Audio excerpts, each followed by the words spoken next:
রিধি তখন বিড়বিড় করে বলল, মুখটি অন্যদিকে ঘুরিয়ে বলল, এখন আপনাকে কিভাবে বলি, আমি জাস্ট টাইম পাস করার জন্য এসব করছি। তারপর রিধির দিকে তাকিয়ে বলল, কি আবার হবে? এই পিৎজার ফ্লেভারটা কেমন জানো? আমি এই ফ্লেভারের পিৎজা খাই না। এক কাজ করুন, আপনি বরং খেয়ে নিন। আপনার তো অনেক খিদে লেগেছে, সেই সকালে খেয়েছেন, চোখ মুখ কেমন শুকিয়ে গেছে। হৃদের কি পিৎজার প্যাকেটটা ঠেলে দিয়ে বলল রিধি। হৃদ তখন বলল, টেস্ট তো করে দেখো খেতে কেমন। আর আমার পেট এখন ভরে গেছে, আর খেতে পারবো না। এমন করছেন কেন? খেয়ে নিন না। দিন দিন কেমন রোগা হয়ে যাচ্ছেন আপনি। একটা পিৎজা খেতে আর কি ওই পেটের এক কোণায় পড়ে থাকবে। বলেই হৃদকে এক পিস পিৎজা খাইয়ে দিল রিধি। হৃদ তখন পিৎজা খেতে শুরু করলো। মাঝে রিধিকে এক পিস দিয়ে বলল, এক পিস অন্তত খাও, আমি সত্যি এত খেতে পারবো না। আর তুমি তো কিছুই খাওনি। রিধি নাকচ করে দিল। তারপর আর কি, বেচারা হৃদ আস্তে ধীরে পিৎজার প্যাকেটে হাত দিল। আর রিধি ফোনের দিকে দুই একবার তাকিয়ে সারা রেস্টুরেন্টে চোখ বুলিয়ে যাচ্ছে। এমন সময় চলে উঠল রিধির ফোন স্ক্রিন। রিশা মেসেজ করছে, সব কমপ্লিট। এখন হৃদকে নিয়ে যাওয়ার পালা। ফোন হাতে নিয়ে উঠে দাঁড়ালো রিধি। হৃদ ভ্রু কুঁচকে বলল। কি হলো? রিধি হৃদের হাত ধরে বলল, বাড়ি যাব, চলুন। একটু ওয়েট করো, খাওয়া তো হয়নি এখনো। কি শুধু খাই খাই করেন, খেতে খেতে ভুঁড়ি হয়ে যাবে, চলুন তাড়াতাড়ি। হৃদ ভ্যাবাচ্ছাকা খেয়ে রিধির দিকে তাকিয়ে রইল। মনে মনে ভাবল, এই মেয়ে না একটু আগে বলতো আমাকে রোগা রোগা লাগছে। তারপর ফোন নিয়ে বিল পে করে রিধির সাথে যেতে যেতে বলল। হায় নারী, তোমার মন বুঝা বড় দায়।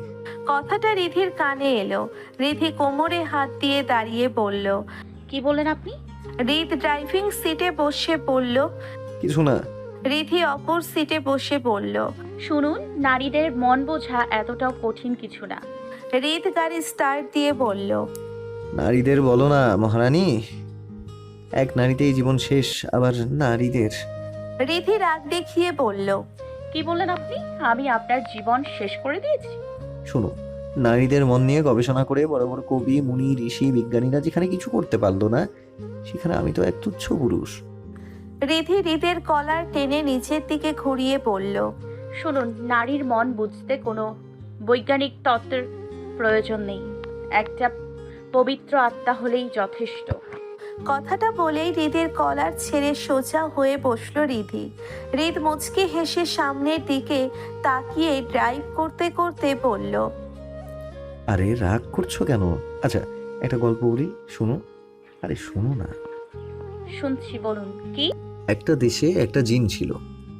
তো তার মালিক তাকে একদিন বলল, শুনো জিনি, আমার জন্য এমনভাবে একটা বাড়ি তৈরি করে দাও যেখানে ধন দৌলত আর শান্তির কোনো অভাব হবে না। জিনটা তখন বলল, আমি আপনাকে বাড়ি আর ধন দৌলত দিতে পারবো মালিক, কিন্তু শান্তি দিতে পারবো না। আপনি অন্য কিছু চান। জিনটার মালিক তখন তাকে বলল, ঠিক আছে, আমাকে মেয়েদের মন বোঝার ক্ষমতা দাও। তখন জিনটা কি বলল জানো? রিধি প্রশ্নবোধক চোখে তাকিয়ে বলল। কি? হৃদ তখন শব্দ করে হেসে বলল। জিনটা তখন বলল, মালিক, শান্তির সাথে বাড়িটা কি এসি যুক্ত হবে নাকি নন এসির? ব্যাস, দুইজনে হাসতে হাসতে গড়াগড়ি খাওয়ার অবস্থা। এভাবে কথা বলতে বলতে বাড়িতে এসে পৌঁছলো রিধি। বাড়িতে পৌঁছতেই রিশাকে মেসেজ করে দিল রিধি। বাড়ির দিকে এগুচ্ছে হৃদ আর রিধি। সদর দরজা বন্ধ। হৃদ কয়েকবার কলিং বেল বাজালো, কিন্তু কেউ দরজা খুলছে না। হৃদ বিরক্ত হয়ে দরজায় হাত দিতে খেয়াল করলো সদর দরজা খোলা। ধাক্কা দিয়ে ভিতরে ঢুকতেই খেয়াল করলো ভিতরে খুটখুটে অন্ধকার। ড্রয়িং রুমের বাম পাশের রেডিয়ানের ঘড়িটা টুংটাং করে জানান দিল এখন 6টা বেজে 3 মিনিট। হৃদ বিড়বিড় করে বলল। বাড়ি থেকে আলো জ্বালায়নি কেন এখনো? মা, ছোট মা কোথায়? হৃদ উচ্চস্বরে সকলকে ডেকে উঠল, কিন্তু কোনো আওয়াজ এলো না। একটু পর হঠাৎ করেই সব আলো জ্বলে উঠল। রিশা, নিশাত, রকি, আবির, সোহা, সোহান সবাই একসাথে উচ্চস্বরে বলে উঠল, হ্যাপি বার্থডে হৃদ ভাই, many many happy Returns of the day. বাড়ির সকলেই ইতিমধ্যে হাজির। এরিনা চৌধুরী ছেলের মাথায় চুমু খেয়ে বললেন, হ্যাপি বার্থডে বাবা। কাজের জন্য তো আজকের দিনটা ভুলেই বসো তুমি। আজকের এই দিনে 1 সেপ্টেম্বর তুমি আমার কোলে এসেছিলে। আমি প্রথম মা হয়ে মাতৃত্বের স্বাদ নিয়েছি তোমায় বুকে জড়িয়ে। হৃদ মায়ের চোখের পানি মুছে দিয়ে মাকে জড়িয়ে ধরল। তারপর এক এক করে হৃদের বাবা, ছোট মা, ছোট আব্বু সবাই হৃদকে জড়িয়ে ধরে আদর করে উইশ করলো আর অনেক দোয়া করলো। রাত 10টা বাজে। অনুষ্ঠান প্রায় শেষের দিকে। বাড়ির সকলে মিলে শুধু অনুষ্ঠানের আয়োজন করা হয়েছে। অনেকক্ষণ হলো রিধির দেখা নেই। সেই যে কখন দেখেছিল, আর মেয়েটাকে দেখতে পায়নি হৃদ। এখনো জন্মদিনের উইশ করলো না রিধি। কোথায় যেন কিছুটা খাপছাড়া লাগছে হৃদের।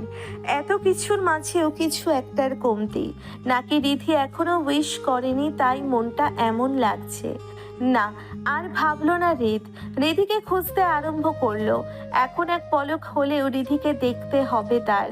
বড় বড় পা ফেলে নিজের ঘরের দিকে গেল হৃদ। ঘরের লাইট অফ। হৃদ ঘরে ঢুকেই লাইট অন করলো। না, রিধি ঘরে নেই। ব্যর্থ হলো হৃদের দুটি চোখ। হতাশ হলো মন। কোথাও সে ভেবেছিল রিধি ঘরেই আছে, তার মন বলছিল, কিন্তু রিধি তো ঘরে নেই। ঘর থেকে বের হবে এমন সময় খাটের উপর একটা গিফটের প্যাকেট দেখতে পেল হৃদ, যেটা সেই দিন শপিং মল থেকে ফেরার সময় রিধির হাতে এক ঝলক দেখেছিল হৃদ। পা চালিয়ে ঘরে ঢুকে বক্সটা হাতে নিল হৃদ। পাশেই একটা কাগজ। হৃদ হাতে নিল কাগজটা, ভাঁজ খুলে দেখতে পেল। গিফট বক্সটা খুলুন আর ঝটপট তৈরি হয়ে নিচে চলে আসুন, আমি আপনার জন্য অপেক্ষা করছি। হৃদ বক্সটা খুলল।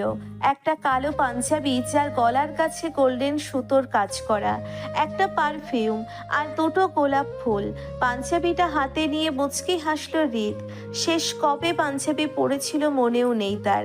চটপট তৈরি হয়ে নিল হৃদ। পরনের কালো পাঞ্জাবিটা ধবধবে সাদা শরীরে ফুটে উঠেছে একদম।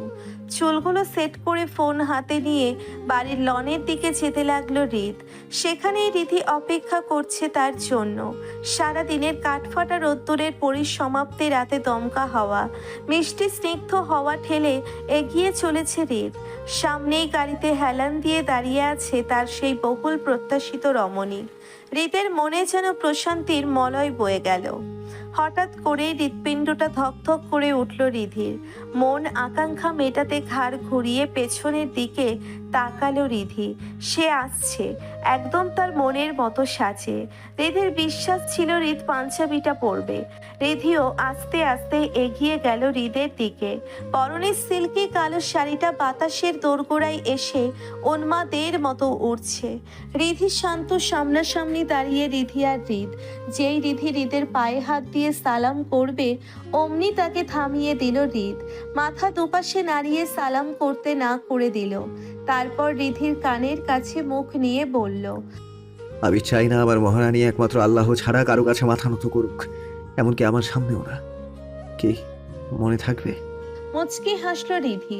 হৃদের কলার ধরে হালকা উঁচু হয়ে হৃদের কপালে চুমু খেলো রিধি। আবেশের চোখ বন্ধ করে নিল হৃদ। এই প্রথম রিধি তাকে চুমু খেলো। স্বামী নামক মানুষটাকে স্পর্শ করলো রিধি। তারপর হৃদের বুকে চুমু খেলো রিধি।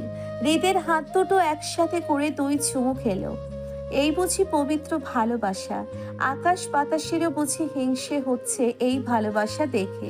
রিধি একটা গোল্ডেন কালারের ঘড়ি হৃদের হাতে পরিয়ে দিতে দিতে বলল, সময়ের খেয়াল না রাখা ব্যস্ত মানুষটার জন্য এই ঘড়িটা যেন সব সময় নিজের হাতে থাকে। এটা আপনাকে দেয়া আমার ফার্স্ট গিফট। তারপর চোখে কাজল থেকে ঘনিষ্ঠ আঙ্গুল নিয়ে হৃদের কানের পিছনে টিকা দিয়ে দিল রিধি। রিধি এমন কাজ দেখে হেসে দিল হৃদ। মনে মনে ভাবলো, এই প্রথম কোনো বউকে দেখলাম তার স্বামীকে নজর টিকা দিয়ে দিতে। রিধি হয়তো হৃদের ভাবনা বুঝতে পারলো। সে হৃদকে গাড়ির দিকে নিয়ে যেতে যেতে বলল, স্বামী বলে কি দেয়া যাবে না নাকি? বলা যায় না কে কখন নজর দেয়। আর গল্পের পাঠকদের দিয়ে তো একদমই বিশ্বাস নেই। আর আপনি কি সব জেনে বসে আছেন যে স্ত্রী তার স্বামীকে নজর টিকা দেয় না? হৃদ কান ধরে বলল। আচ্ছা বাবা, আমার ভুল হয়েছে। রিধি ড্রাইভিং সিটে বসে বলল, বসুন। তুমি ড্রাইভ করবে নাকি? কি মনে হচ্ছে? দেখে তো তাই মনে হচ্ছে। তাহলে তাই পাশে এসে বসুন। কোথায় যাচ্ছি? যেদিকে দু চোখ যায়। হুম। আপাতত উদ্দেশ্যহীন পথিকের মতো ঘুরবো, দেন দেখি কি করি। ওকে, দেন শুরু করো যাত্রা। প্রায় 1.5 ঘন্টা হয়ে গেল হৃদ আর রিধি ব্যস্ত রাতের ঢাকা শহর ঘুরছে। জ্যাম নেই আজ রাতের শহরে। হালকা দূর দূরান্তে চলচল করছে ল্যাম্পপোস্টের নিয়ন আলো। এমন সময় হঠাৎ করেই গাড়ি থামিয়ে দিল রিধি। রিধির দিকে তাকালো। রিধি একটা কালো কাপড় দিয়ে হৃদের চোখ বেঁধে দিল। হৃদ নিজের বাঁধনে হাত দিয়ে বলল, আরে কি পাগলামো শুরু করেছো? পাগলামো ভাবলে তাই। আচ্ছা, কোথায় নিয়ে যাচ্ছ বলবে তো নাকি? সামনের ব্রিজ থেকে ধাক্কা দিয়ে ফেলে দিব। তুমি যদি তাতেই খুশি হও তাহলে তাই হবে, কিন্তু তোমার আমাকে ধাক্কা দিতে হবে না। তোমার খুশির জন্য আমি হাসতে হাসতে মরতে রাজি। রিধি বিরক্তিকর স্বরে বলল, আহ, চুপ করবেন আপনি? এত কথা বলছেন কেন? তুমি তো বললে। আচ্ছা চুপ করুন। আমি 3 পর্যন্ত কাউন্ট শেষ করলে আপনি কাপড়টা খুলে ফেলবেন, ওকে? ওকে। 1 2 3। আস্তে আস্তে রিধির আওয়াজ ক্ষীণ হয়ে গেল। চোখের বাঁধন খুলল। সাথে সাথে তীক্ষ্ণ আলো তাকে ঘিরে ধরল। তার চারিদিকে 4-4টে বড় বড় আয়নার মতো স্ক্রিন, যেখানে হৃদকে দেখা যাচ্ছে। ওপর থেকে লাল গোলাপের পাপড়ি ঝরে পড়ছে, কিন্তু আশেপাশে রিধির চিহ্ন মাত্র নেই। হৃদ উচ্চস্বরে বার কয়েক রিধিকে ডাকলো, কিন্তু রিধির কোনো প্রতি উত্তর পেল না হৃদ। বড় একটা হল রুম, চারিদিকে খুঁজেও রিধিকে পেল না হৃদ। তাই বের হওয়ার জন্যে রাস্তা খোঁজা শুরু করলো। রাস্তাটা খুঁজেও পেল হৃদ। সেখানে বের হবে এমন সময় আওয়াজ এলো, আমার প্রিয়, আমাকে খুঁজতেছেন? আমার প্রিয়, নিশ্চয় আমাকে খুঁজছেন। আমি তো আছি আপনার খুব কাছাকাছি, আপনার হাওয়ায় মিশে, স্নিগ্ধ ঘ্রাণের শীষে। তাই আমাকে খোঁজার দরকার নেই। এই মুহূর্তটা শুধুই আপনার। 12টা বাজতে আর 20 মিনিট বাকি। আজকে আপনার জীবনের স্পেশাল দিনের শেষ ভাগ, তাই মুহূর্তটাকে উপভোগ করুন। আমরা যখন বৃদ্ধ হব তখন আপনি এটা দেখবেন, কেউ ছিল শুধু আপনার জন্য, কেউ ছিল শুধু আপনার ভালোবাসার জন্য, আপনার হাত দুটো ধরার জন্য, আপনার নিঃশ্বাসে নিঃশ্বাস নেওয়ার জন্য, আপনার আপনিতে ভাগ বসানোর জন্য। একটা সময় যেই আপনি আমার অসহ্য অনুভূতির শীর্ষে ছিলেন, সেই মানুষটাই আজ আমার প্রাণবায়ু। 3 কবুলের বুঝি এই জোর? অনেক ভেবেছি আপনার কাছে প্রকাশ করব না আমার ভেতরের লুকায়িত অনুভূতিগুলো, কিন্তু ওই যে মনের জোর, সেইটা আজ আর আমার নেই। অনেক তো লুকিয়ে রাখা হলো, আজ না হয় ধরা দিয়েই দিই সামনাসামনি। হ্যাঁ, সেই অপ্রিয় মানুষটা আজ আমার সব, আমার চাওয়া পাওয়া, আমার কল্পনা জল্পনা, আমার নিঃশ্বাস প্রশ্বাস। আজই সেই আনন্দের দিন, যেই দিন আমার একান্ত আপন মানুষটা তার মায়ের বুকে এসেছিল। তার ছোট্ট দুটি হাত ধরতে পারায় মাতৃ হৃদয়ের সমস্ত কষ্ট ভুলে যাওয়ার জন্য অনেক ছিল। মা বুঝি এই হয়, তার ছোট্ট দুটি হাত ধরে কেউ একজন নিজেকে স্বর্গের রানী ভেবেছিল। হায়, সেই মায়ের মনে কি আনন্দ, কি খুশি, কি তৃপ্তি ভরা সেই মাতৃমুখখানা। সাথে সাথে স্ক্রিনে ভেসে উঠল হৃদের ছোট্টবেলার কিছু ছবি তার মায়ের সাথে। বৃদ্ধ হয়ে যখন আপনার হাঁটতে সমস্যা হবে, তখন জানবেন কেউ একজন আজও আছে যে আপনার বৃদ্ধ হাত দুটি ধরতে উৎসুক। ছোট্টবেলায় যেমন মা পরী আপনাকে হাঁটিয়েছিল, বৃদ্ধ হয়ে না হয় হাজারো পরীর ভিড়ে ফিকে হয়ে যাওয়া আপনার এই রানী পরীর হাতগুলো ধরে হাঁটবেন। নিজের খুঁটি হিসেবে আমাকে আপন করে নেবেন। সেই জায়গাটা আর কারো হবে না। আমি আপনার বুকে কান পেতে আমাদের শেষ প্রহর গুনব। মৃত্যুর হাতছানি থাকবে, আমি তখন আপনার বুকে মাথা রেখে আছি। মৃত্যুর ভয় আমাকে ছুঁতেও পারবে না। স্ক্রিনে ভেসে উঠতে লাগলো হৃদের স্কুল লাইফ থেকে শুরু করে একটা একটা ছবি। আপনার গায়ে গা ঘেঁষে, আপনার গন্ধে মিশে থেকে, ঘুমের ঘোরে চোখ বুঝে কিংবা চেয়ে থেকে, কল্পনা কিংবা জল্পনায় আচ্ছন্ন হয়ে আপনার বৃদ্ধ চোখের দৃষ্টি জুড়ে শুধু আমি আর আমি। আমার জগৎ যে জুড়ে শুধু একটাই ধ্বনি, একটাই স্পন্দন, একটা স্পন্দন হৃদ, হৃদ আর হৃদ, আর ওই হৃদ ধ্বনিতে শুধু আপনি। সময়ের সাথে সাথে দেখুন, আজ আমরা নতুন বন্ধনে আবদ্ধ। আপনার গায়ের ঘ্রাণে বেঁচে থাকতে চাই আমি। রূপকথার রাজত্ব থাকবে আমাদের, আমাদের সকালে বিকালে দিবানিশি আধার আলোতে শুধু একটাই ভরসার হাত। রাজ্য জুড়ে যত শত্রুই আসুক, তাদের সাথে যুদ্ধ করে আপনি বলবেন, কি হলো মহারানী, ভয় পেয়েছো? ভয় পেও না, আমি আছি তো। তারপর হাত বাড়িয়ে আমার হাত দুটো শক্ত করে ধরবেন। ইস, কি শান্তি! এই বুঝি সেই প্রাপ্তি। আছে কেউ একজন শুধু আমার জন্য, আমার নিজের জন্য। আমার সত্যিকারের মহারাজ হবেন আপনি। সকল শত্রুদের সাথে যুদ্ধ করে বীর বেশে আমার দরবারে আসবেন আপনি। আমার শূন্যতার রাজ্যের একমাত্র বীর পুরুষ হয়ে তীক্ষ্ণ তরোয়াল নিয়ে আমাকে বাঁচতে শেখাবেন আপনি। মনে রাখবেন, আজকের এই দিনটি শুধু আপনার। আজকে যেমন আমি আপনি আমরা সবাই মিলে আজকের দিনটা উদযাপন করলাম, মৃত্যুর আগ পর্যন্ত আজকের দিনটা শুধু আর শুধু আপনার। আমরা থাকি বা না থাকি, আজকের দিনটা ভালোবাসার কাছে মানুষগুলোকে নিয়ে আনন্দ করবেন। আজকের দিনটা ভালোবাসার কাছের মানুষগুলোকে নিয়ে আনন্দ করবেন। মনে রাখবেন, কেউ একজন আছে যে আপনার কষ্টে ব্যথা পায়, আপনার বাড়ি ফিরতে দেরি হলে রাত্রি জেগে বসে থাকে, আপনার ঘর আলো করে, আল্লাহর দরবারে আপনার সুস্থতা কামনা করে। তাই নিজেকে কখনো কষ্ট দেবেন না প্লিজ।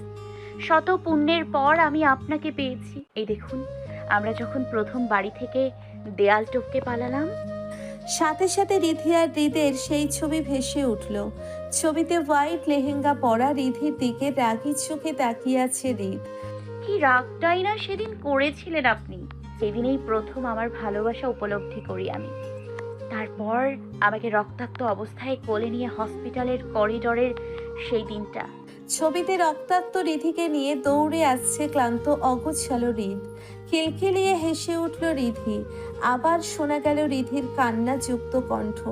জানেন, সেই দিন আমার নিজেকে দুনিয়ার শ্রেষ্ঠ সৌভাগ্যবতী মনে হয়েছে। ইস, কি শান্তি! আমার ভালোবাসার সেই শক্তপোক্ত পাষাণ হৃদয়ের মানুষটা আমাকে হারানোর ভয় পাচ্ছে। জানি না সেই দিন আপনার মাঝে কি অনুভূতি ছিল, কিন্তু সেই দিন আমার মনে মৃত্যুর ভয় একটুও ছিল না। তাই তো একটু একটু করে রক্তমাখা ঠোঁটে হেসে উঠেছিলাম আমি। আমার ছন্ন ছাড়া পাষাণ হৃদয়ের মানুষটা সেদিন আমার সেই প্রাপ্তির হাসি দেখতে পাইনি। কি বোকাই না মনে হয়েছিল তখন আমার আপনাকে। আপনি যাকে বাঁচাতে ডক্টরদের সাথে তর্ক করছেন, সেই তো আপনার দিকে প্রাপ্তির পূর্ণতা নিয়ে তাকিয়ে কতই না পাগলামি করেছিলেন আপনি সেদিন, একদম বাচ্চাদের মতো। তারপর 1 মাস 2 মাস আবার শরীয়ত মোতাবেক সকলের সামনে বিয়ে হয় আমাদের। স্ক্রিনে ভেসে উঠল হৃদ আর রিধির বিয়ের দিনের কিছু মুহূর্ত। কি সুন্দরই না লাগছিল সেই দিন আমার রাজপুত্রটাকে। আমার রূপকথার রাজ্যে আগমনী সেই রাজপুত্র আজ আমার মহারাজ। অপলক চোখে দেখেও আমার চোখ ভরেনি সেদিন। আমার বুঝি সব প্রাপ্তির সমাপ্তি হলো। তারপর 1 দিন 2 দিন 3 দিন সম্পর্কগুলো কেমন বদলে যায়। কিছু কাছের মানুষও দূরে সরে যায়। শুধু বদলে যায়নি আপনার এই সুন্দর বিশেষ দিনের মুহূর্তটা। কেউ না থাকুক, মহারাজকে সামলাতে তার মহারানী আছে তো। আনন্দের স্বল্পতা কিভাবে হয় বলুন? আপনার রাজ্যে আনন্দ বিলাতেই যে আমার আগমন। শুনুন মহারাজ, এই দিনে আপনি কখনোই মন খারাপ করবেন না। এই দিন আমার জন্য অনেক আনন্দের দিন, আর তা স্পেশালি আমার মহারাজের জন্য। মহারানীর খুশির জন্য হলেও আজকের দিনটা আপনি অনেক আনন্দ করবেন। আমার প্রাপ্তি, আমার প্রত্যাশা, আপনি এই পৃথিবীর জন্য শান্তির ধারক হন। আপনার রাজ্য জুড়ে থাকুক প্রাপ্তি, প্রাপ্তি আর প্রাপ্তি। অপ্রাপ্তি এসে ভিড় জমাক আমার খাতায়। তারপর গলায় জমে থাকা কান্না গিলে গিলে ধরা গলায় থেমে থেমে রিধি বলল, মহারানী আপনাকে অনেক ভালোবাসে মহারাজ। আমার প্রিয়, আমি আপনাকে অনেক ভালোবাসি। শুভ জন্মদিন প্রিয়, শুভ জন্মদিন। রিধি কান্না করছে। হ্যাঁ, রিধি কান্না করছে। হৃদের বুকের ভিতরটা যেন ধক করে উঠল। এত কিছুর মাঝে তার শুধু রিধির কান্নার শব্দই কানে বাজতে লাগলো। দেরি করলো না হৃদ, দ্রুত পায়ে রিধির কাছে যাওয়ার জন্যে অগ্রসর হলো। হলরুম থেকে বের হয়ে চারিদিকে রিধিকে খুঁজতে লাগলো হৃদ, কিন্তু রিধির দেখা নেই। রিধি এতক্ষণ হেডকোয়ার্টার রুম থেকে হৃদকে কথাগুলো বলছিল, আর সেখানেই একটা ল্যাপটপ স্ক্রিনে হৃদকে দেখছিল। কিন্তু শেষ পর্যন্ত আর নিজেকে শক্ত রাখতে পারল না রিধি। সে যেন আজ গুড়িয়ে গেছে। মানুষ হয়তো সত্যিই বলে, ভালোবাসার মানুষটার সামনে সকলেই দুর্বল হয়ে যায়। সে হোক শক্তপোক্ত হৃদয়ের মানুষ কিংবা শান্ত ফুলের মতো হৃদয়ের মানুষ। অন্য সব ক্ষেত্রে যতই নিজেকে শক্ত রাখুক, কিন্তু ভালোবাসার মানুষটার কাছে প্রথম ভালোবাসা প্রকাশ করতে গেলে হঠাৎ করেই নিজেকে দুর্বল লাগে। মনের ভিতরে অজানা ভয় ঢুকে যায়। নিজেকে কেমন ছন্ন ছাড়া ছন্দহীন তালগোল পাকানো এক পথিকের মতো লাগে। রিধির ক্ষেত্রেও তাই। চোখের পানি মুছে দ্রুত স্থান ত্যাগ করলো রিধি। যাওয়ার আগে হৃদকে মেসেজ করলো, আমি বাড়ি ফিরছি, আপনি চলে আসুন। কোনো কারণ জিজ্ঞেস করবেন না প্লিজ, গাড়ি রেখে এসছি, চলে আসুন। মেসেজ পড়েই বিরক্তিতে উচ্চারণ করলো হৃদ। হাত ঝাড়ি দিয়ে রাস্তায় থাকা ইটের টুকরোতেই লাথি মারল হৃদ। এখন নিজেকে খুব বিরক্ত লাগছে। রিধিকে এক পলক দেখার জন্যে মনটা ছটফট করছে। মাথার চুলগুলো শক্ত করে টেনে বিড়বিড় করে বলল, এত রাতে একা বাড়িতে ফিরে যাওয়ার কি দরকার ছিল? আমি ছিলাম না নাকি? মেয়েটা আজকাল খুব বেড়েছে। ওর সাহস দেখে আমি অবাক হচ্ছি। একাই এত রাতে বাড়ি চলে গেল। আজ বাসায় গিয়ে খবর করে ছাড়বো। গাড়িতে গিয়ে বসলো হৃদ। গাড়ি স্টার্ট দিয়ে বাড়ির দিকে রওনা দিল। ঝড়ের বেগে গাড়ি চালাচ্ছে এমন সময় শব্দ করে বেজে উঠল হৃদের মুঠোফোন। গাড়ির ব্রেক কষল হৃদ। গাড়ির সাইডে পার্ক করে কল ব্যাক করলো। এত রাতে এসিপি স্যারের কল মানেই কোনো গুরুতর কিছু। সময় নষ্ট করলো না হৃদ। কল ব্যাক করতেই ওপাশ থেকে ভেসে এলো কিছু ভয়ঙ্কর শব্দগুচ্ছ। তবুও শান্ত হৃদ। মনের মধ্যে ছক কষতে ব্যস্ত সে। এতক্ষণ একটা কথাও বলেনি হৃদ।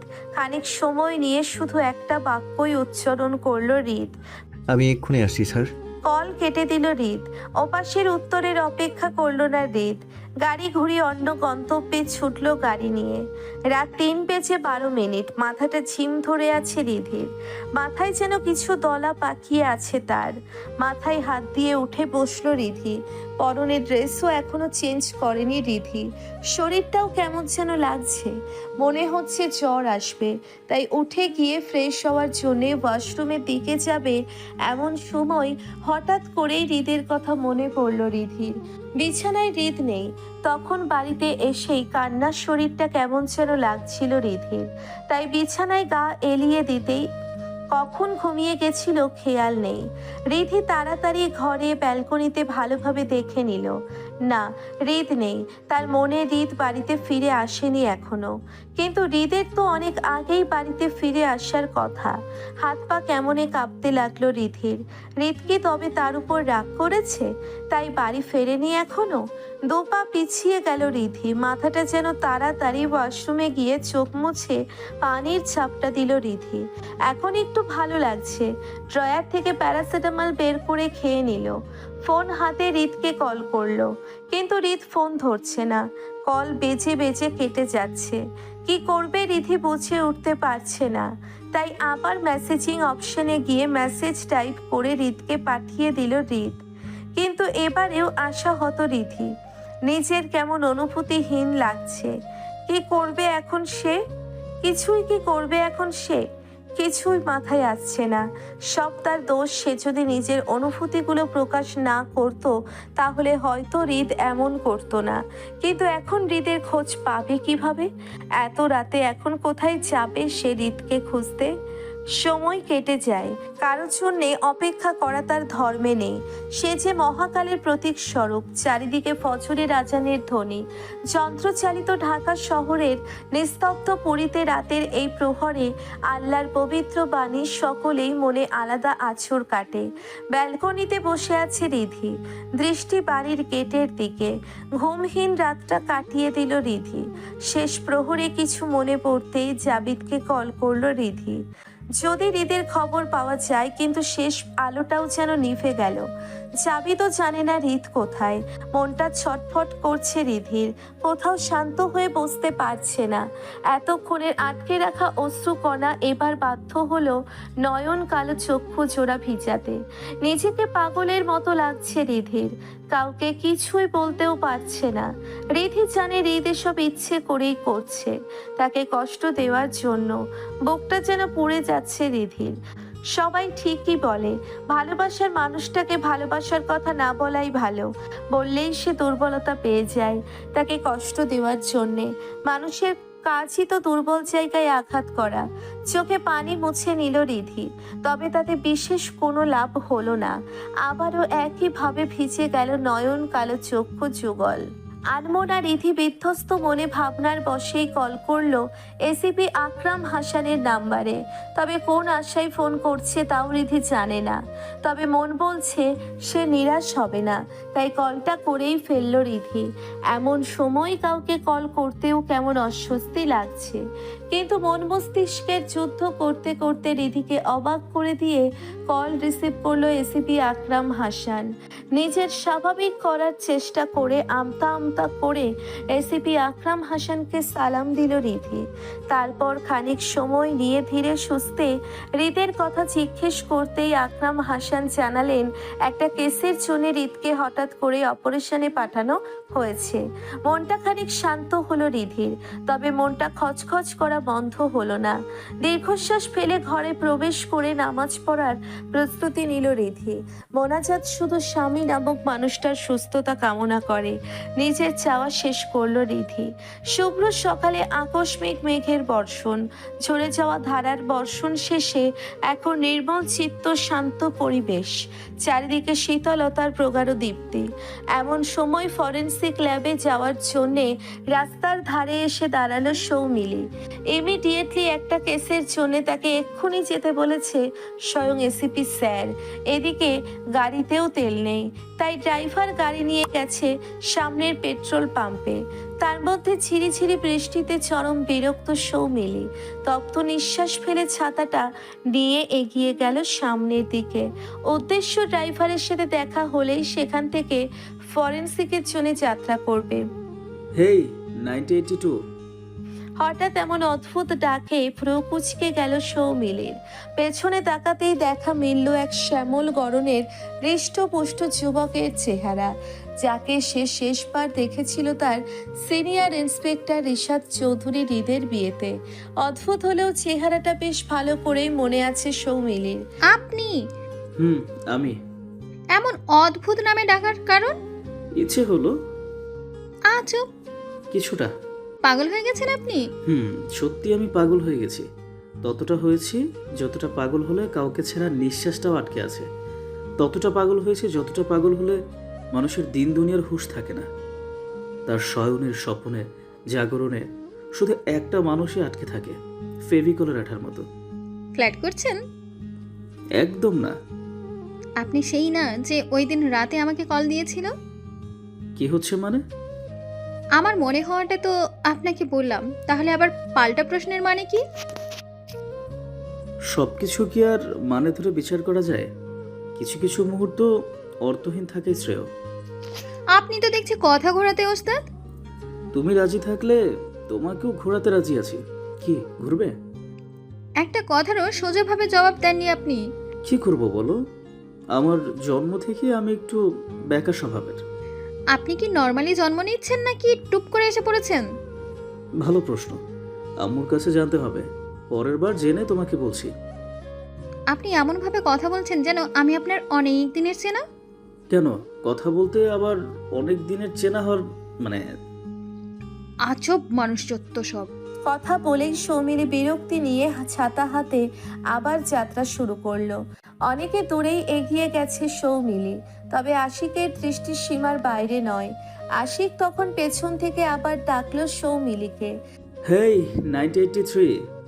সৌমিলি জবাব দিল না, তবে পেছনে ঘুরে আশিকের দিকে ভ্রু কুঁচকে দাঁড়িয়ে হাত দিয়ে বোঝালো কি হয়েছে। আশিক মুচকি হাসলো, যা সৌমিলির দৃষ্টিগোচর হলো কিনা বোঝা গেল না। আশিক বুকের বাম পাশে হাত দিয়ে বলল, এখনো তোমার পাড়ায় যাই, বন্ধুদের নিয়ে দল বেঁধে চুপিসারে গান গাই, টং দোকানে বসে এক কাপ চাও খাই, কখনো সিগারেট টান দিয়ে দহনগুলো ঝরাই, কখনো তোমার দেখা পাই, কখনো বিষণ্ণতা নিয়েই ফিরে যাই। তোমাকে পাই না, তবে শান্তি পাই। এই হৃদয়ে শান্তির হট্টগোল চলছে। 1983। আমি তুমি প্রাপ্তির শান্তি চাই। দিবি কি আমার সেই প্রাপ্তি? চারিদিকে প্রতিধ্বনিত হচ্ছে আশিকের আবেগী কণ্ঠস্বর। সৌমিলি কিছুটা স্তব্ধ, বুঝে উঠতে পারছে না কিরকম এক্সপ্রেশন দিবে, তবে মাথার দিকে হাত দিয়ে একটা কথাই বলল, পাবনা যান, চিকিৎসা দরকার আপনার। চিকিৎসা দরকার সেটা বুঝলে, ডাক্তারি অথচ কেমন চিকিৎসা দরকার সেটা মানে বুঝলে না। হ্যাঁ, বড়ই অদ্ভুত। মৃত লাশের সাথে থাকতে থাকতে এই অবস্থা। হ্যাঁ, বুঝতে পেরেছি আমি। তবে চিন্তা করো না, আমি সামলে নেব। আমি না হয় এক ফোঁটা পলাশ হলাম ঝরা ফুলের পাপড়িতে, তুমি শুধু কুড়িয়ে নিলেই চলবে। সৌমিলি জবাব দিল না। ততক্ষণে তার ড্রাইভার গাড়ি নিয়ে হাজির। ড্রাইভার তাড়া দিতেই গাড়িতে উঠে বসে সৌমিলি। পেছনে ফেলে গেল অনিশ্চয়তার অস্পষ্ট কিছু ফিলিংস, তবে আশিক আশাহত হলো না। সৌমিলির গাড়ি দৃষ্টির সীমান্তের বাইরে চলে যেতেই টুপ করে বসে পড়ল সদ্য বৃষ্টিতে ভেজা চকচকে কংক্রিটের রাস্তায়। গালে হাত দিয়ে অবাধে সুর ধরল আশিক। সকাল কি সন্ধ্যা চায় শুধু মনটা, ফোনে দেখি তার ফটো ফিল্ম। সকাল কি সন্ধ্যা চায় শুধু মনটা, ফোনে দেখি তার শুধু ফটো ফিল্ম। যতক্ষণে জাগি তার কথাই ভাবি, থাকে না যে টাইমের হিসেব। হয়ে গেছে আমিও কবে যে রোমিও, কবে হবে সে জুলিয়েট। এ কি ভালোবাসা নাকি পাগলামি? সকাল 10টা। ফুল গেটআপে গাড়ি থেকে নামলো রিধি। দুই পাশে সিকিউরিটি। একজন গাড়ির দরজা খুলে দিতেই নিজের পার্স নিয়ে ভিতরে ঢুকলো রিধি। পেছনে পেছনে রিধির ল্যাপটপ হাতে ভিতরে আসছে রিক রুবায়েত। রিক রুবায়েত ইস্তিয়াক চৌধুরীর পিএ ছিল।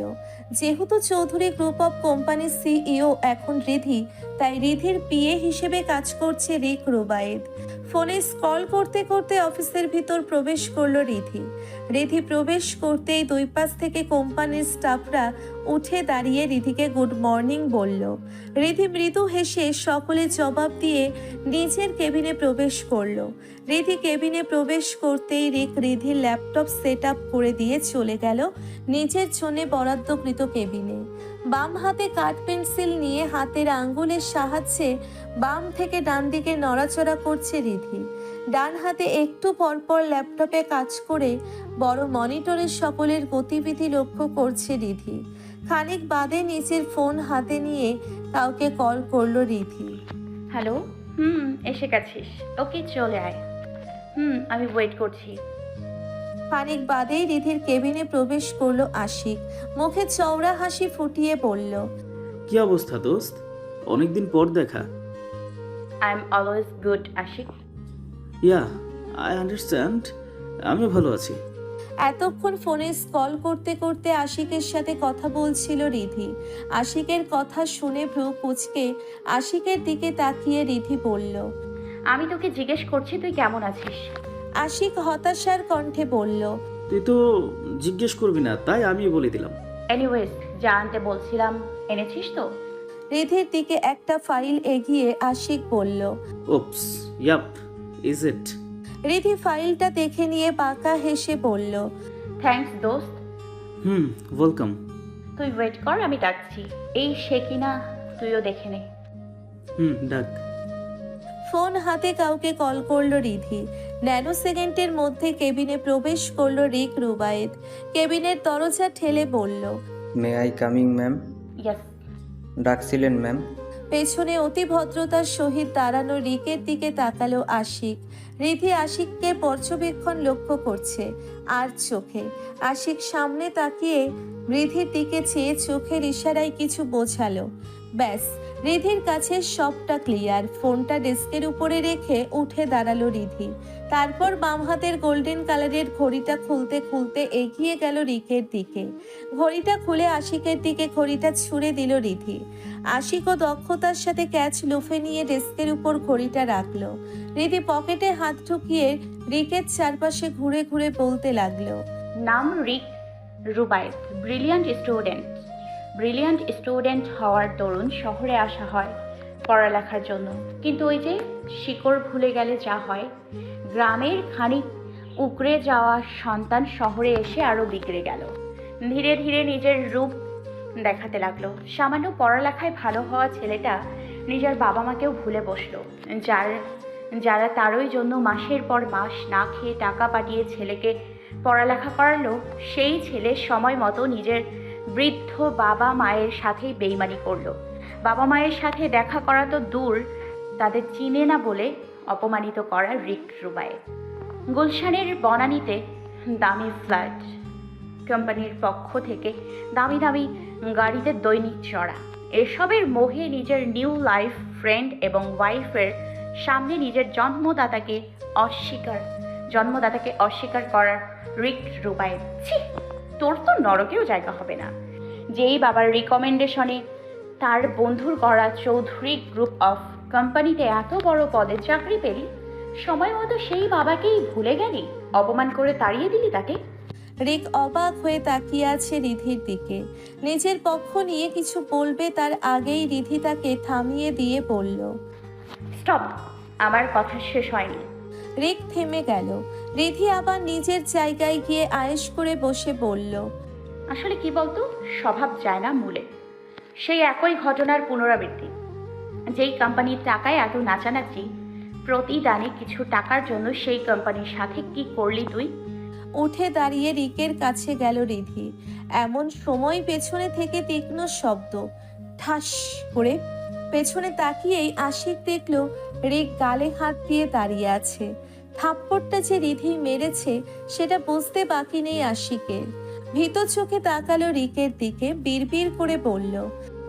আজ শেষ, জানে না তো কার পাল্লায় পড়ছে। রিধি রাগান্বিত চোখে তাকিয়ে রিকের কলার ধরে আবার ডান গালে থাপ্পড় বসালো।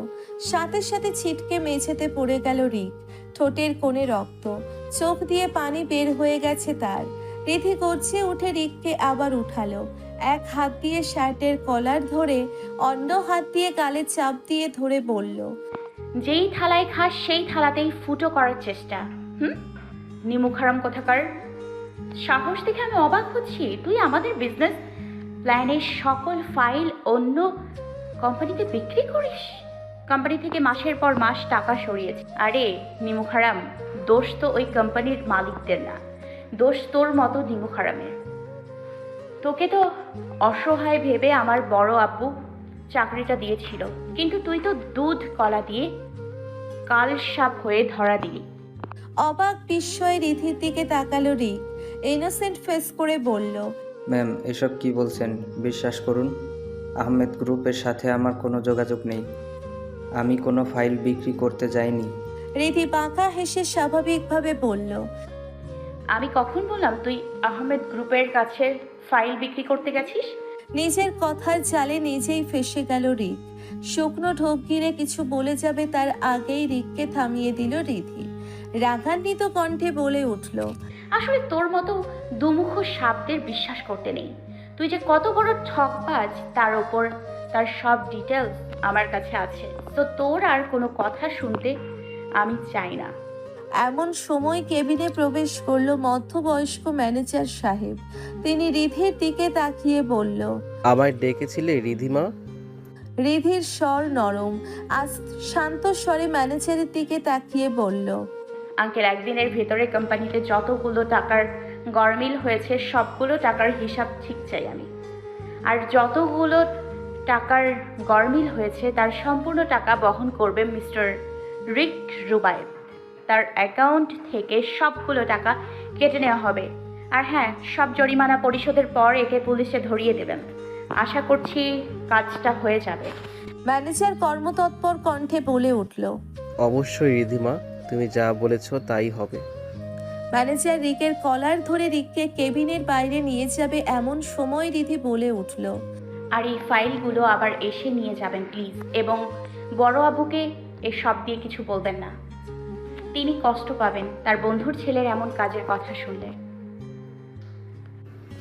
আচ্ছা রিধিমা। রিককে নিয়ে কেবিন থেকে বের হয়ে গেল ম্যানেজার, আর রিধি গিয়ে নিজের চেয়ারে বসে ল্যাপটপে কাজ শুরু করলো। এদিকে এতক্ষণ এসব কিছু নীরব দর্শক হয়ে দেখে গেছে আশিক। প্রায় আধা ঘন্টা পার হয়ে গেল, রিধির মুখে কোনো কথা নেই। সে ব্যস্ত হাতে ল্যাপটপে কাজ করতে ব্যস্ত, কিন্তু আশিক কিভাবে নিজের কথা শুরু করবে বুঝে উঠতে পারছে না। এমন সময় আশিককে অবাক করে দিয়ে রিধি বলল। কিরে, এমন হাদাদের মতো বসে আছিস কেন? আশিক রিধির কথা শুনে খানিক মলিন সুরে বলল। তো চলে যেতে বলছিস? তা নয়তো কি, অফিসে যাবি না? এখানে তোর কাজ, অফিসে যাবি না এখানে তোর কাজ শেষ? অফিসে আজকে বাবা আছে। রিধি ছোট্ট করে উত্তর দিল। ও, তারপর আবার কাজে মনোনিবেশ করলো। শেষে না পেরে আশিক সুর টেনে বলল। দোস্ত, রিধি দৃষ্টি সরিয়ে আশিকের দিকে তাকিয়ে বলল। কি বলবি বলে ফেল। দোস্ত, সৌমিলি আমাকে বিয়ে করতে রাজি হবে? রিধি ভ্রুকুচকে বলল। তো রাজি না হওয়ার কি আছে? তুই ছেলে হিসেবে ভালো, আহমেদ ইন্ডাস্ট্রির মালিকের ছেলে, দেখতে সুন্দর, আর কি লাগে? কিন্তু তবুও আমার ভয় করছে। রিধি যেন চরম বিরক্ত হলো, কপালে ভাঁজ ফেলে বলল। তুই কি মেয়ে ভয় পাচ্ছিস? না রে দোস্ত, ওর সামনে গেলে আমার কেমন যে ভয় লাগে, যদি মুখের উপর একদম না করে দেয়।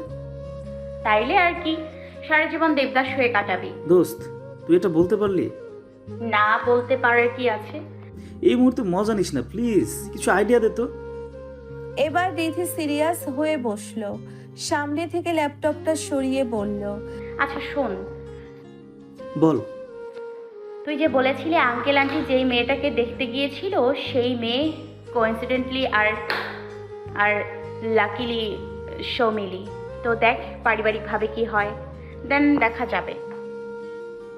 যদি আমাকে দেখে না করে দেয়? তাইলে আর কি, তুলে নিয়ে এসে তোর গলায় ঝুলিয়ে দিব। এক্সপেরিয়েন্স তো আর কম নেই, অনেক তো করছি এসব ইউনিভার্সিটির প্রথম দিকে। এবার না হয় তোর জন্য আবার করব। আশিক উৎসাহিত হয়ে বলল। বলছিস? রিধি স্টাইল নিয়ে বলল। আবার জিগায়, তুই একদম চিন্তা নিস না, আমি তো আছি। আমার বেস্ট ফ্রেন্ড লাইফে প্রথম কোনো মেয়ের প্রেমে পড়ছে, আর সেটাতেই স্যাকা খাবে, তা কি করে হয়? So don't fear and dare when I am in here, মেরি জিগরি দোস্ত। আশিক খুশিতে গদগদ হয়ে বলল। থ্যাঙ্কস দোস্ত, তোর এই স্প্রিটের জন্য তোরে আমার এত ভালো লাগে। পাম দিস না, উড়ে যাবে। আশিক চোখ টিপ মেরে বলল। প্রবলেম নাই, রিত ভাইয়া তো আছেই, যেখানে উড়ে যাও ঠিক ধরে নিয়ে আসবে। মুখের রং চেঞ্জ হয়ে গেল রিধির। এখনো তার সাথে কথা পর্যন্ত হয়নি হৃদের। কি জানি কোথায় আছে।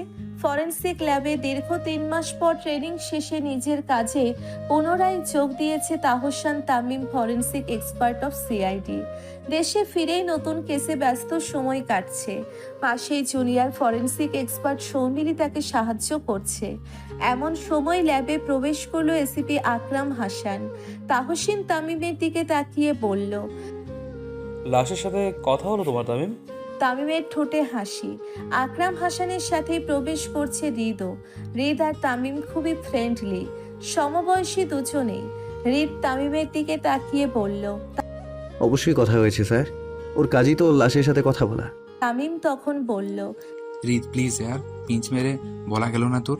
অনেকদিন পর দেখা, কই কেমন আছিস জিজ্ঞেস করবি, তা না সেই পুরনো ক্যারেক্টার। তুই যে ভালো আছিস তোকে দেখেই বোঝা যাচ্ছে। তামিম আবার কিছু বলবে তার আগেই আকরাম হাসান বললেন। হয়েছে, এবার থামো। তামিম থেমে গেল। হৃদ তখন সিরিয়াস হয়ে বলল। তো কি জানতে পারলি? তামিম লাশটার দিকে এগিয়ে গিয়ে পাশেই একটা স্কেটে কিছু আঁকতে লাগলো। নিজের কাজ শেষ করে বলল। স্যার, এই লোকটা কিন্তু ছাদ থেকে পড়ে মরেনি। আকরাম হাসান প্রশ্নোত্তর চোখে তাকিয়ে বলল, ইউ মিন এটা সুইসাইড না? না স্যার, লোকটাকে আগেই মারা গিয়ে না স্যার লোকটাকে না স্যার লোকটা আগেই মারা গিয়েছিল, আর এসব নাটক করে জাস্ট সুইসাইড বলে উপস্থাপন করতে এক ছাদ থেকে ফেলা হয়েছে। কারণ এ যদি নিজে থেকে লাফাতো তাহলে এই ছাদের কাছাকাছি 90 ডিগ্রি অ্যাঙ্গেলে পড়তো, কিন্তু এই লোকটা ছাদ থেকে অনেক দূরে পড়েছিল। তার মানে লোকটাকে বিষ দিয়ে মারা হয়েছে, আর বিষটা খুব বিষাক্ত। বিষটা খাওয়ানোর 8 মিনিট পর্যন্ত দেখে বোঝা যাবে না তাকে বিষ দেওয়া হয়েছে। এমনকি সে নিজেও বুঝতে পারে না বিষয়টা তাকে কিভাবে প্রভাবিত করছে।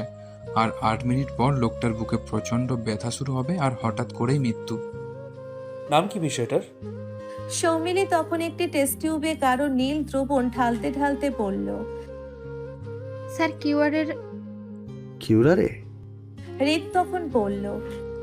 কিউআরের এমন বিষের নাম তো কখনো শুনিনি।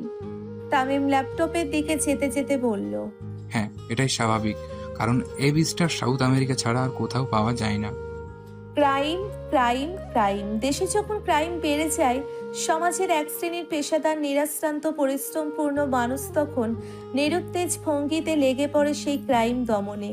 পৈশাচিক খেলার নিমিত্তে জীবন দিতেও পিছুপা হয় না তারা। এই বুঝি দেশপ্রেম। কি নিদারুণ স্রোতে বয়ে চলেছে এই শ্রেণীর মানুষের মনে। ইজি চেয়ারে বেশ আয়েশ করে বসে আছে হৃদ।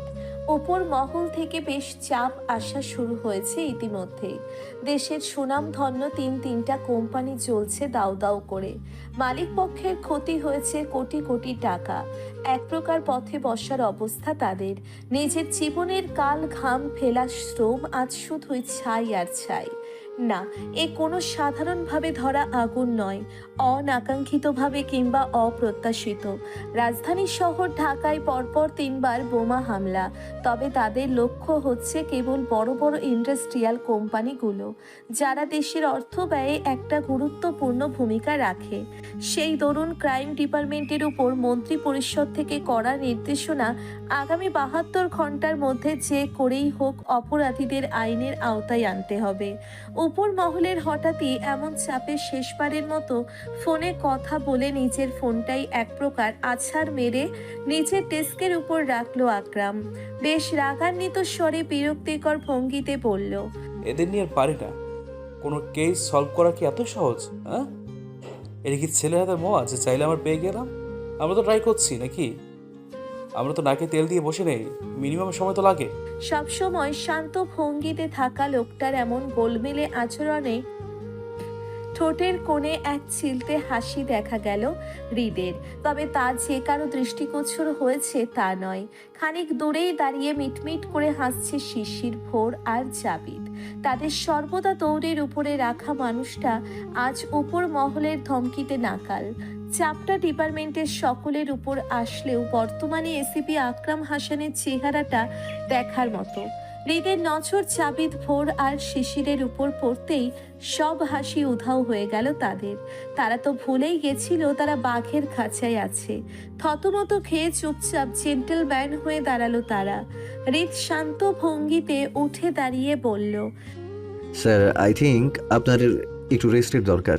বেশি প্রেশার নিলে বিপি হাই হয়ে যাবে। আপনি বাসায় গিয়ে একটু রেস্ট নিয়ে আসুন। আমি তো এখানে আছি, so don't worry, I will manage. মাঝ বয়সী লোকটাও ভরসা পেল হৃদের কথায়। ডেস্ক থেকে ফোনটা নিয়ে উঠে দাঁড়িয়ে বলল, দরকার হলে কল করো। I think you are right, I need a little break. Forensic ল্যাবে হাজির হয়েছে হৃদ, জাবিদ, ভোর আর শিশির। ল্যাপটপে কাজ করছে তাহসান তামিম, ল্যাবের head of forensic doctor. Soumili dead বডিতে কিছু পরীক্ষা নিরীক্ষা করছে। হৃদ আপাতত অলস ভঙ্গিতে বেশ আরাম করে বসে আছে চেয়ারে। 1, 2, 3 করে প্রায় 15 মিনিট পর হৃদের পাশে এসে দাঁড়ালো তামিম। ল্যাপটপটা হৃদের সামনে দিয়ে একটু ঝুঁকে ল্যাপটপের বাটনে আঙ্গুল চালিয়ে কিছু দেখানো হৃদকে। চোখের দৃষ্টিতে কিছু ইশারা করে উঠে দাঁড়ালো হৃদ। তামিম গেল সৌমিলির কাছে ডেথ বডি পরীক্ষার কাজ কতদূর তা দেখার জন্য। হৃদ উঠে দাঁড়ালো, ঘামে ভিজে গেছে সাদা শার্ট। হাতের ঘড়িটাও যেন এখন হাতে একটা এক্সট্রা চাপ দিচ্ছে। বিরক্ত হলো হৃদ। শেষে বিরক্তির মাত্রা ছাড়িয়ে ঘড়িটা খুলে রাখলো কাচের টেবিলের উপর। সামনেই দাঁড়িয়ে আছে 3 মূর্তিমান জাবিদ, ভোর, শিশির। অপেক্ষা হৃদের অর্ডারের। টেবিলে 2 হাত রেখে উপরের দিকে দৃষ্টি দিল হৃদ। দীর্ঘশ্বাস নিয়ে কিছু হয়তো মনের মধ্যে সাজিয়ে নিল হৃদ। জাবিদ হৃদকে এত নিশ্চুপ দেখে বলল। Sir, any problem? হৃদ শুনল, তবে দৃষ্টি তার সিলিংয়ের দিকেই। শান্ত স্বাভাবিক স্বরে বলল, প্রবলেম? আমাদের লাইফ মানেই প্রবলেম। এনিওয়ে, ভোর, শিশির, ইমিডিয়েটলি খোঁজ নাও কিউরারের বিষ দেশের কোন কোন ল্যাবে এবং কি কি কাজে কেন ব্যবহার করা হয়। শিশির বলল, স্যার, তামিম স্যার তো বললো এই বিষ সাউথ আমেরিকা ছাড়া কোথাও পাওয়া যায় না, তাহলে আমাদের দেশে? হৃদ খানিক রাগান্বিত কণ্ঠে বলল, বোকাদের মতো প্রশ্ন করবে না শিশির। সাউথ আমেরিকা ছাড়া কোথাও পাওয়া যায় না তো কি কখনো পাওয়া যাবে না নাকি? আই থিঙ্ক সরকার থেকে কোনো গবেষণার কাজে এই বিষটা আনা হয়েছিল।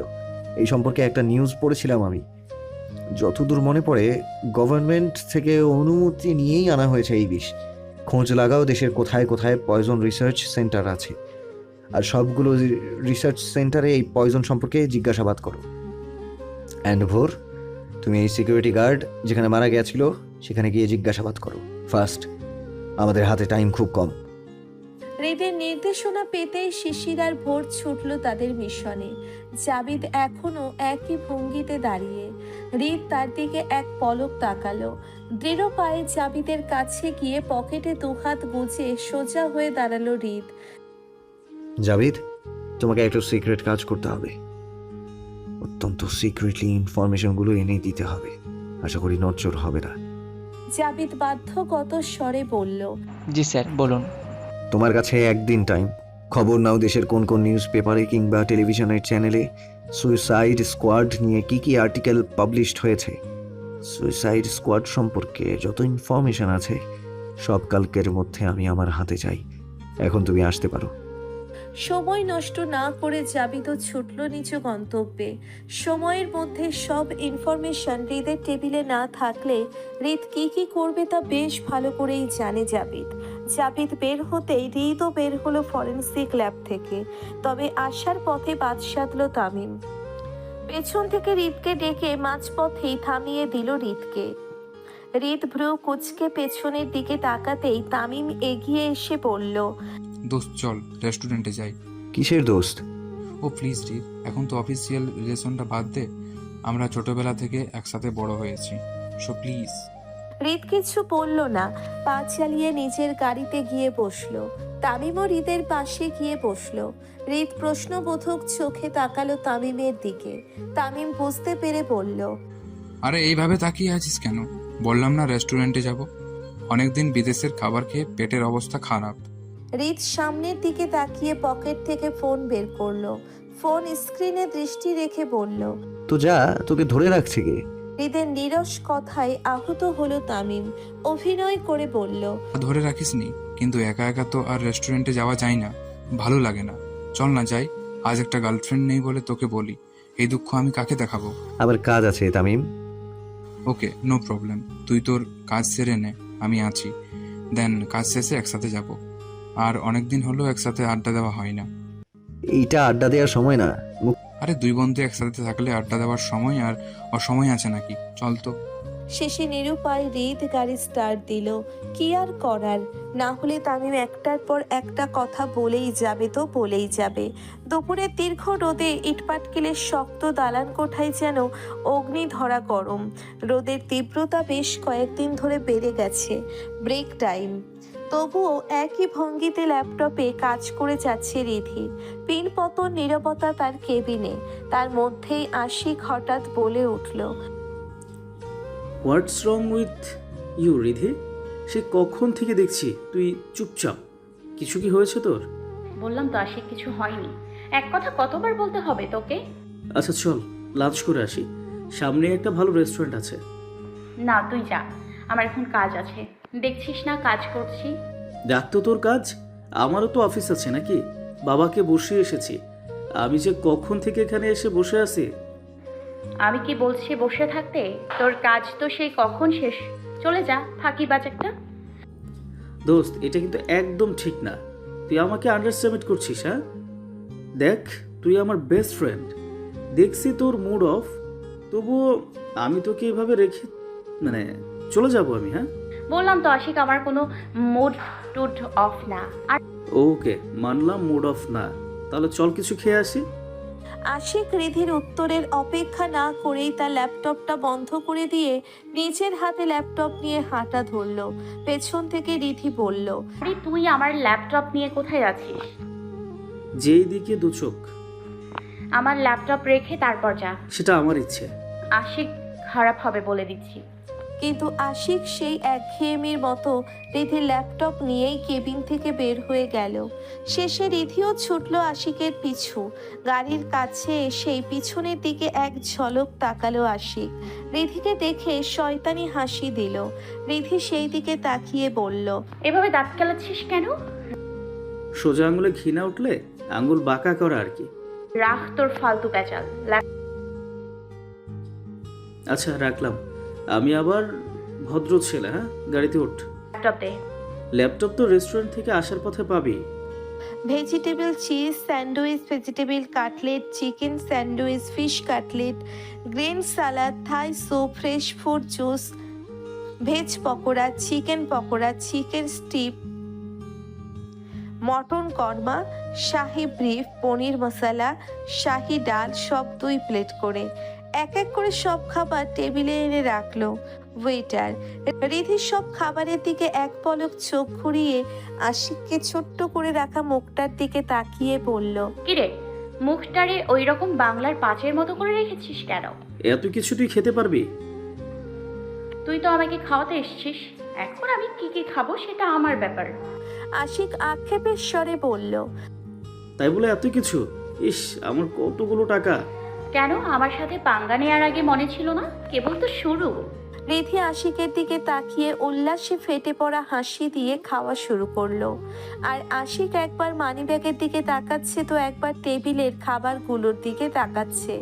রিধি সেটা খেয়াল করে বলল, কিরে, খাচ্ছিস না কেন? আশিক মুখটাকে মাসুম বাচ্চার মতো করে বলল, দোস্ত, এটিএম কার্ডও আনিনি আজ, ক্যাশ টাকাও। রিধি ভেজিটেবল চিজ স্যান্ডউইচ মুখে দিয়ে বেশ আয়েশ করে চিবিয়ে চিবিয়ে বলল, তো আমি কি করব? আমি খাওয়া শেষ হলে তোকে দেখিয়ে চলে যাব, আর তুই টাকা না দিতে পারলে তোকে দিয়ে প্লেট ধোয়াবে। Oh what a scene, wow what a scene! আমার তো ইমাজিন করে। ঢিস করছি। একদম না। আশিক কিছু না বলে গালে হাত দিয়ে বসে রইল। রিধি আশিককে পিঞ্চ করে বলল, খেয়ে দেখ, খেয়ে দেখ সেই টেস্ট, একবার মুখে দিয়ে দেখ, একদম অমৃত অমৃত। এই খাবার কেমন গলা দিয়ে নামবে? আমি তো টেনশনে শেষ। হইছে, কাহিনী বাদ দে, এখন খা চুপচাপ। কাঠফাটা রোদ্দুরে সূর্যটা ঠিক মাথার উপরে। ব্যস্ত রাস্তার এক কিনারায় গাড়ি পার্ক করলো রিদ। গাড়ি থেকে নেমে গায়ে যে শার্ট পরেছিল সেটা খুলে ফেললো। এখন কেবল একটি টি শার্ট তার পরনে। নিজের গোছানো চুলগুলো নিজ দায়িত্বে নিজের হাত দিয়ে এলোমেলো করে দিল। তামিম হাঁ করে রিদের কাণ্ড কারখানা দেখছে। পায়ের অফিসিয়াল কেসগুলোও খুলে গাড়িতে থাকা এক জোড়া ছেঁড়া জুতো পরে নিল, যার 2টা 2 রঙের। একটা খানিক ছোট তো আর একটা পায়ের সাইজের তুলনায় বেশিই বড়। ইং করা টি শার্টটা এক টানে ইং নষ্ট করে ফেলল রিদ। তারপর একপাশে টি শার্টটা খানিক গুছিয়ে নিল। হাতের প্যান্টের ঘড়িটা খুলে পকেট থেকে একটা শিকল জাতীয় মালার মতো জিনিসটা হাতে পেঁচিয়ে নিল। নেহাতি টিনেজের স্বভাবের মধ্যে পড়ে যেটা। এরপর কঞ্চির মতো একটা কাঠি মুখে দিয়ে যেতে যেতে বলল, মুখের হাঁ বন্ধ কর, আমি আসছি। তামিম থতমত খেয়ে তাড়াতাড়ি মুখ বন্ধ করে ফেলল। হৃদের এই সাজে সে যেন বাকরুদ্ধ। হৃদকে এখন পাক্কা পকেটের ছেলে লাগছে। এরকম বহুরূপী সাজার জন্যে প্রয়োজনীয় আরও অনেক জিনিস নিয়েই যে হৃদ সবসময় চলাফেরা করে তা আর বুঝতে বাকি রইল না তামিমের। তার দৌড় তো শুধু ওই ফরেন্সিক ল্যাবেই, কিন্তু বাস্তবে ক্রিমিনালদের হ্যান্ডেল তো হৃদই করে থাকে। তামিম একদৃষ্টিতে হৃদের যাওয়ার দিকে তাকিয়ে আছে, যেন সে কোনো সিনেমা দেখছে। চোখের পলক ফেলতেই কোনো সিন মিস হয়ে যাবে। রাস্তার কিনারে কড়া রোদে এক বৃদ্ধ লোক শরবত বিক্রি করছে। হৃদ তার পাশ দিয়ে যেতে নিলেই লোকটা বলল, স্যার আহেন, শরবত খাইয়ালন, ঠান্ডা ঠান্ডা লেবুর শরবত একবার খাইবেন তো কলিজাটা ঠান্ডা হইয়া যাইব। হৃদ এক গাল হেসে লোকটার সামনে দাঁড়িয়ে বলল। আরে রহিম চাচা যে, কি খবর তোমার? লোকটা আক্ষেপের স্বরে বলল। কি আর কম স্যার, গরিবের আর খবর, কোনো রকমের সংসারটা চলে আর কি। স্যার এক গ্লাস শরবত দেই? তুমি বলছো যখন তাহলে তো খেতেই হয়। লোকটা শরবত বানাতে বানাতে চারিদিকে একবার আর চোখে দেখে একটা গামছা দেখিয়ে ফিসফিসিয়ে বলল। স্যার আমার এই গামছার নিচে ফাইলটা আছে, বোমা হামলার সব ডিটেলস আছে এইটাই। তবে সাবধানে নেবেন, দূরে ওই যে দেখছেন একটা লোক দাঁড়িয়ে ফোনে কথা বলছে, আসলে ও আমার উপর নজর রাখে, আমাকে আজ সকাল থেকে ফলো করছে। হৃদ ফাইলটা সাবধানে নিয়ে নিজের গেঞ্জির ভিতর ঢুকিয়ে বলল। গুড ওয়ার্ক রহিম, এর পারিশ্রমিক তুমি পাবে, আর তোমার বেতনও বাড়িয়ে দেয়া হবে। তবে সব সময় সতর্ক থেকো। রহিম নিশ্চিত স্বরে বলল। কি যে বলেন স্যার, গত 3 বছর ধরে আপনার জন্য কাজ করছি, এ আর নতুন কি? তারপর শরবতের গ্লাসটা হৃদের হাতে দিয়ে বলল। স্যার আপনার শরবত। হৃদ শরবত খেয়ে 100 টাকার নোট রহিমের হাতে দিয়ে গাড়িতে গিয়ে বসেই তামিমকে বলল গাড়ি স্টার্ট দিতে।